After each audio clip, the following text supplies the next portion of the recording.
Goeiedag. Ek sit en kyk na 'n klompie mure, 'n lang ry mure, met navorsing van mure. Jy weet mos die wetenskaplikes, hulle is slim en hulle doen moeite om 'n ding uit te pleis, nê. Met die navorsing op mure, glo dit as jy wil of nie.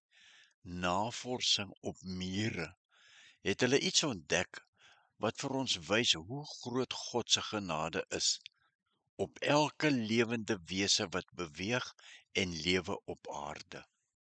Hulle het bevind dat elke saadjie wat mure hulle nes indra, word in twee gebyt. In die middel 'n deur gebyt.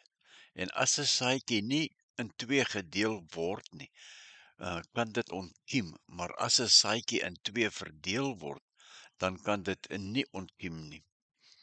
Al word dit klam of warm of droog of wat ook al, dit kan nie ontkiem nie.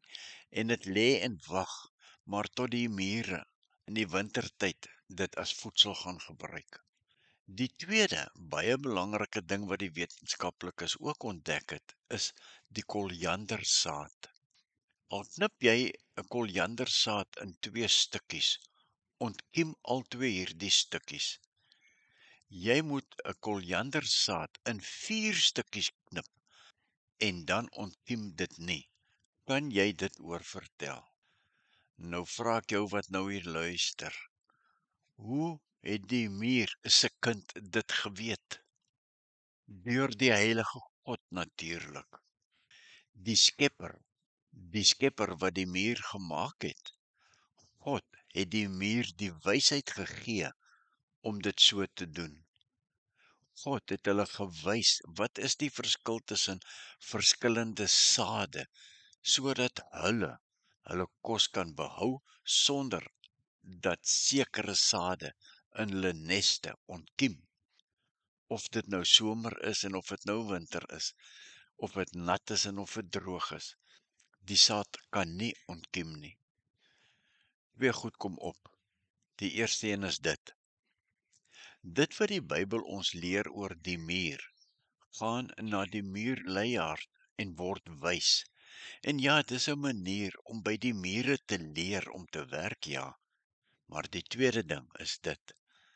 As God dan in sy groot almag en alwetendheid die muur nie net hierdie wysheid gegee het nie, maar so versorg, my liewe aarde, hoeveel te meer nie vir ons as mens, wat so maklik so kla en mor oor alles, so baie keer ontevrede is met alles in die lewe nie, soveel onnodige issues met alles het nie, ontevrede is met so baie dinge in ons lewe, terwyl ons net aan hom, die Here, moet vashou. Vertrou God en gehoorsaam God. Aanvaar sy voorsiening en sy versorging met 'n dubbele maat, want as God vir die muur en die mossie van die veld, wat nie saai en maai en bymekaar bring in skure nie, hoeveel te meer sal God, die heilige skepper van die heelal, in Jesus Christus sy seun wat gekom het, deur die Heilige Gees wat hy aan ons gegee het, nie vir my en vir jou sorg tot die einde toe, soos hy die Here sê, daar in Hebreërs in die laaste hoofstuk. Ek sal jou nooit begewe, ek sal jou nooit verlaat nie.